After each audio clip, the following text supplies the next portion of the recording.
So first I want to say a big thank you to Professor Charles and the team for inviting me to give a keynote speech in this conference. I would like to address everyone and share my deep gratitude to everyone listening to me for having taken the time to come up online to listen to what I have to share. I hope you enjoy my sharing, and I hope it's meaningful, and I hope it helps you move on in your careers. Okay, so what I'm sharing today is hinged upon unpacking core human behavioral tools to engender creative ideas. And yes, my name is Dr. Samuel Ogbeibu from Curtin University, Malaysia. We're looking at the possible prediction by PricewaterhouseCoopers company for 2030. And this prediction, or part of this prediction, looks into what the future of the workforce might be, and certain skills, soft skills and hard skills, that would still remain relevant, and those that would not be as relevant anymore in the near future or going forward, at least by 2030. So certain skills need to be developed on the go, and certain skills need to, or would have to be put aside because of constant changes. So in an organization, you find team members who are probably struggling to exhibit certain skills and do certain kinds of jobs that will be required for the future of work, or will be required at that time in 2030. And certain skills, if certain team members don't have certain skills, they will probably be at the risk of losing their jobs. But we don't want that, do we? So it's important to consider what the World Economic Forum noted in 2019. And one of the important things noted was that creativity is the most needed soft skill, and was the most needed soft skill for 2019, and will probably be the most needed soft skill in the coming years. So why is creativity important in this situation? What is creativity in the first place? Creativity in itself, putting it out there in the most simple way for you to understand, creativity has to do with the generation and development of creative ideas. And creative ideas, on the other hand, has to do with the exploration and the discovery of novel ideas or value-added insights. And this is important for generating creative results. So you have to think about creativity and creative ideas as the exploration of alternatives, useful, meaningful alternatives. So, in engendering creative ideas, or provoking creative ideas, or developing creative ideas, if you're able to do this, you certainly be able to achieve certain objectives in life, or as you go forward in your careers, you'll be able to achieve certain objectives and be more productive. There are certain things you can look at, you can stay relevant over time once you're able to sustain the generation of creative ideas. And then another thing, you can be able to close that business deal of yours you're trying to score. You're trying to look at different options in life, trying to get better, trying to work better, trying to do things better in a more efficient way. You need creative ideas for that. Okay, you need creative ideas for academicians, for example, industry experts. Virtually everyone needs a creative idea here and there to achieve one objective or a goal or the other. So you need a creative idea to sustain a high impact research. So you've got a good thing coming on in your research, and you want to sustain it. You want to keep up the good work in that line of research. You want to be a gatekeeper. You want to continue to be renowned, and you want to maintain a certain degree or a certain high level of value in that aspect of research. You need creative idea, and actually a constant inflow of creative ideas. All right, and then creative idea, put it in the most simple way, could get you from point A to point B. You have to understand that an idea in itself is just an idea, no matter how creative, except or until you act upon it. That would take us all the way into innovation, which has to do with the implementation of creative ideas, but we're not talking about that in this speech. You also have to understand that creative ideas may often require substantial human efforts.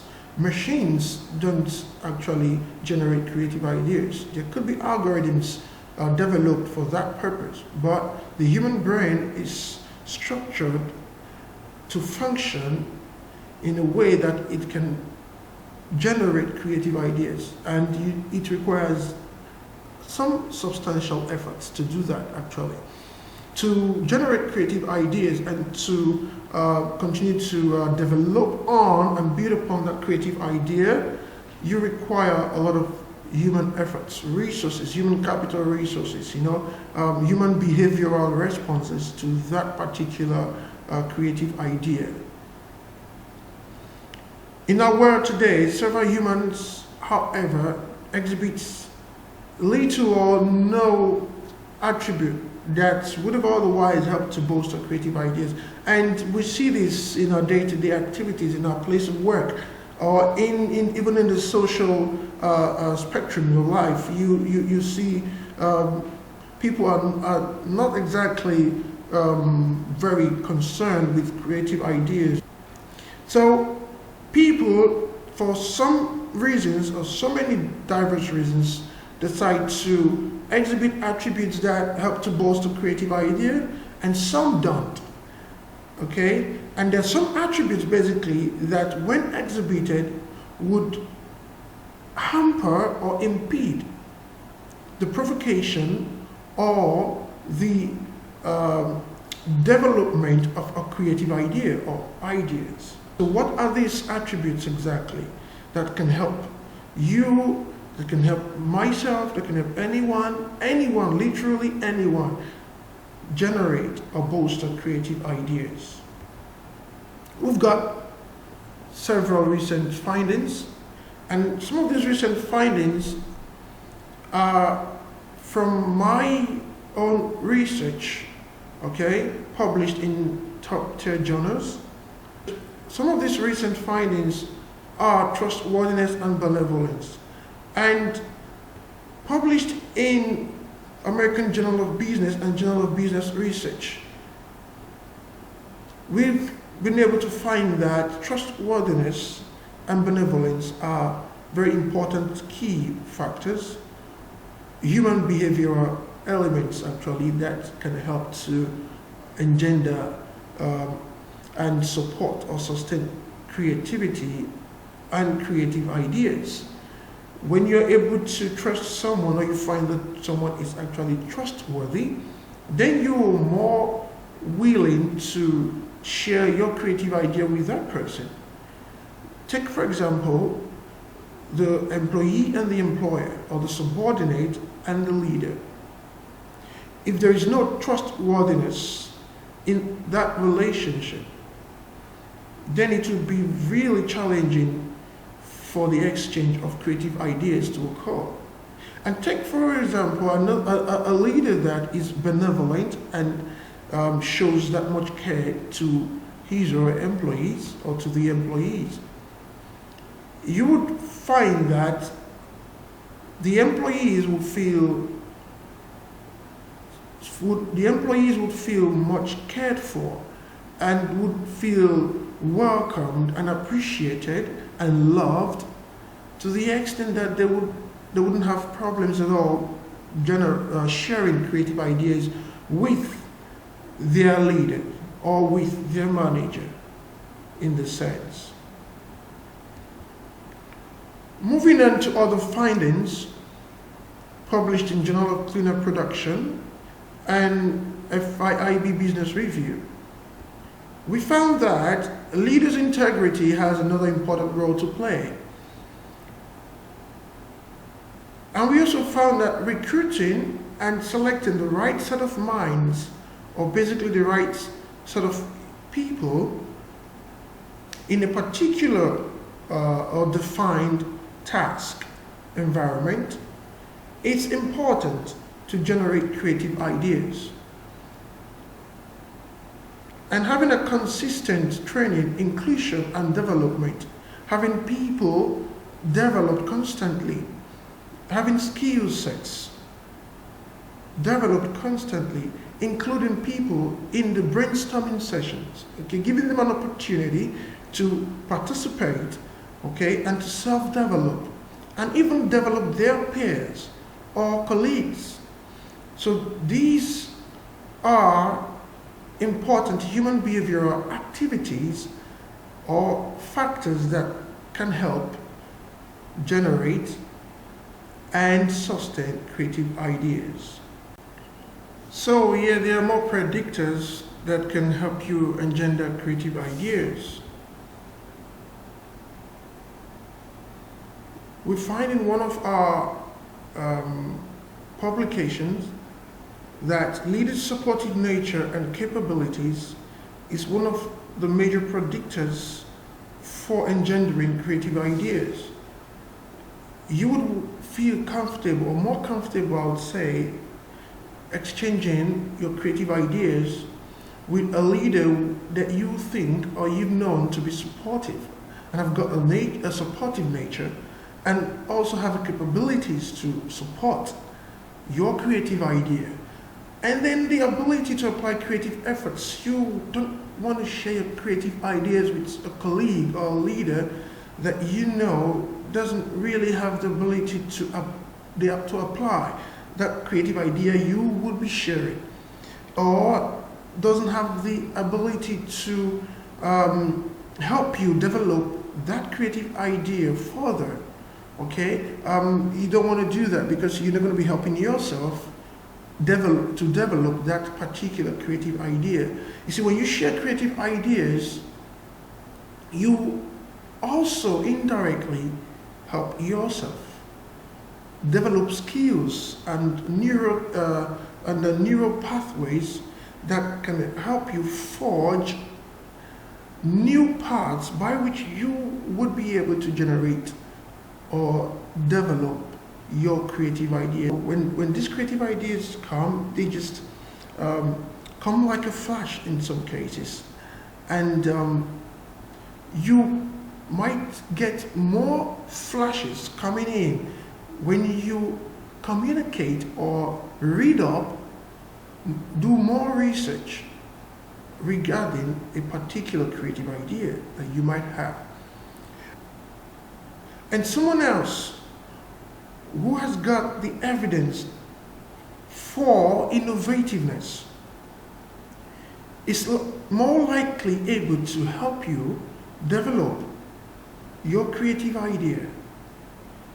When you exchange your creative idea with that leader or with that colleague that has exhibited or typified a sound degree of innovativeness, that person would be in a better position to help you figure out new ways. You know, remember, creativity and creative ideas in its general sense or very simplest form resonates with exploration of value-adding insights and has to do with alternatives, okay?